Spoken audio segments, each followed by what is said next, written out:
Bonjour, aujourd'hui je vais te parler de Pride and Prejudice, donc Orgueil et préjugés de Jane Austen.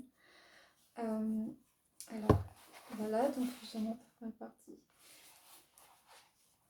Alors c'est un livre, donc on est sur la romance, donc c'est vraiment de la romance mais un peu à la fois des rebondissements, mais en même temps ça parle aussi un peu de bourgeoisie anglaise, donc voilà.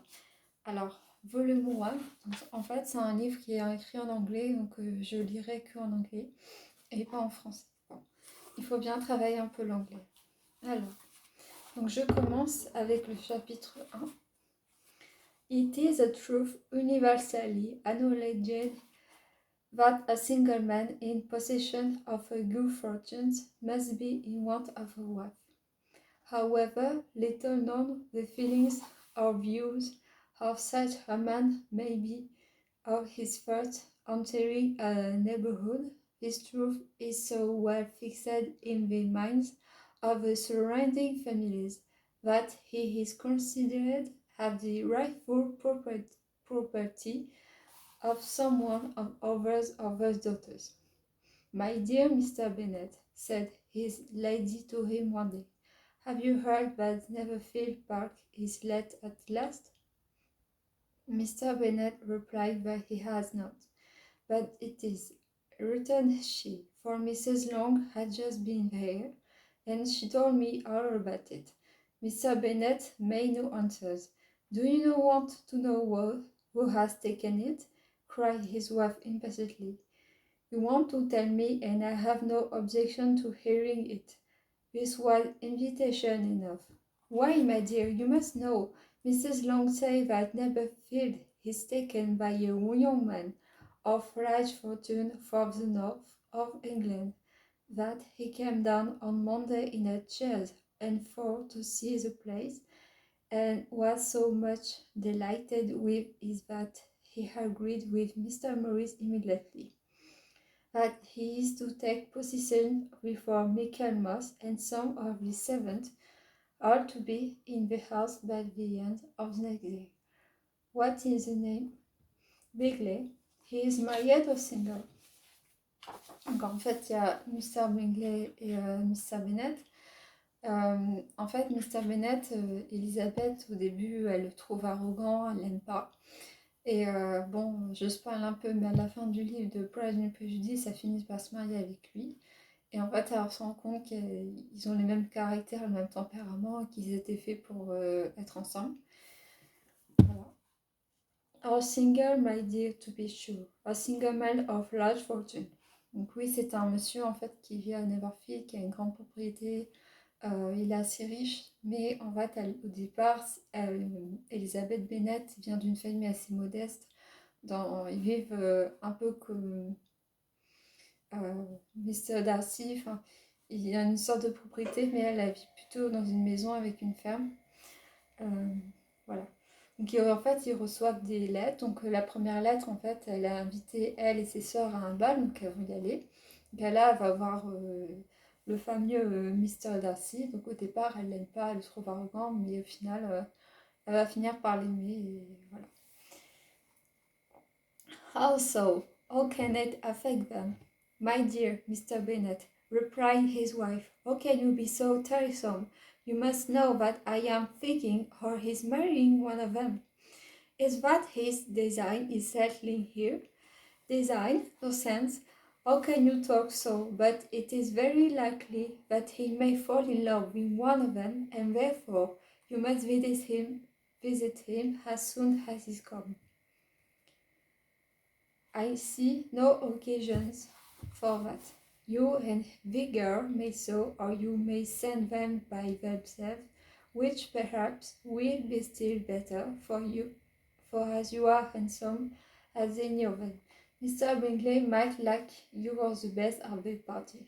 My dear, you flatter me. I certainly have had my share of beauty, but I do not pretend to be anything extraordinary now. When a woman has 5 grown daughters, she ought to give over thinking of her own beauties. En fait, donc le couple des Bennet, donc le monsieur et Mr. et Mrs. Bennet, ont eu 5 filles. Et donc la plus âgée, Elisabeth, est un peu le main caractère de l'histoire, c'est-à-dire qu'elle est un peu le personnage principal avec ses deux autres grandes sœurs qui sont elles aussi devenues des jeunes filles, donc elles sont grandes. Et donc les autres, il y en a trois autres, deux autres je sais plus, qui sont encore un peu petites, donc elles sont pas en âge de se marier. Et en fait, là ils sont en train de discuter du mariage de Elisabeth, donc ils se disputent un peu. But my dear, you must indeed go see Mr. Brinkley where he comes in the neighborhood. It is more than I engaged for, I assure you. But consider your daughters only think what is an establishment in will be one of them. Sir William and Lady Lucas are determined to go, merely of that account, for in general, you know, they visit no newcomers. Indeed, you must go, for it will be impossible for us to visit him if you do not. You are over scrupulous, surely. I dare say Mr. Bingley will be very glad to see you, and I will send a few lines by you to assure him of the hearty consent to his marrying whichever he chooses of vigor. Thus, I must throw in a good word for my little Lizzie. Donc, Lizzie, c'est le nickname, en fait, c'est le surnom de Elisabeth. I desire you will do not some things, Lizzie. Is not a bit better than the others. I am sure she is not half so handsome as Jane, not half so good-humoured as Lydia, but you are always giving her preference. They have none of them such to recommend them. Reply they. They are all silly and ignorant like other girls, but Lizzie has something more of quickness than her sister. Silly, c'est un peu... pas dans le sens stupide, mais silly, un peu fou. Voilà. Mr. Bennet, how can you abuse your own children in such a way? You take delight in vexing me, you have no compassion on my poorness. Voilà, donc en fait, à chaque fois, Madame Bennet dit à son mari oh, mais arrête de m'attaquer sur les mariages comme ça, tu joues avec mes nerfs, en fait. Voilà.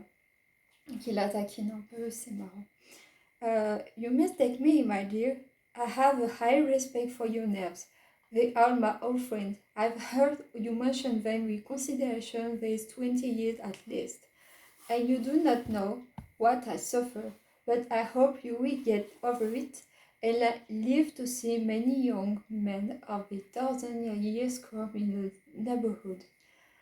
It will be not used to us if 20 such should come, since you will not visit them. Depend upon it, my dear, that when there are 20, I will visit them all. Mr. Bennet was so old a mixture of quick part, sarcastic humor, rhythm, and caprice that the experience of 3 and 20 years has been insufficient to make his wife understand his character. Her mind was less difficult to develop. She was a woman of mean understanding, little information, and uncertain temper. When she was discontented, she finds herself nervous.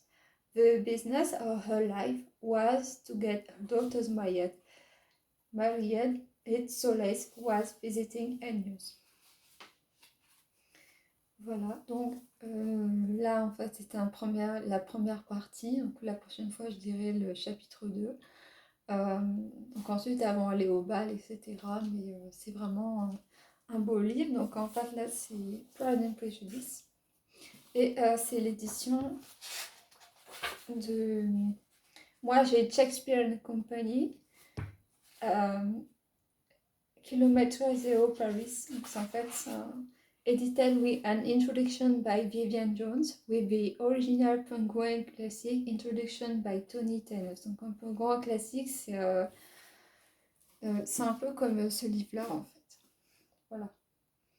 Donc en fait, c'est des éditions de littérature anglaise, Penguin classique, c'est-à-dire que par exemple à cette époque-là, c'est 18e siècle, donc c'est vraiment un anglais que les Anglais ne parlent plus aujourd'hui. C'est comme nous, si on parlerait le français du 18e siècle, je pense qu'on ne se comprendrait pas vraiment. C'est comme si on parlait le français du du Moyen-Âge, donc l'ancien français, ça ne serait pas trop compréhensible aujourd'hui, au XXIe siècle. Voilà, donc j'espère que tu vas apprécier ma lecture. Et voilà, donc j'espère qu'il y aura beaucoup de retours positifs. Je te dis une bonne journée avec ce soleil magnifique et j'espère que tu as du soleil dans ta région ou là où tu vis et voilà. Bisous.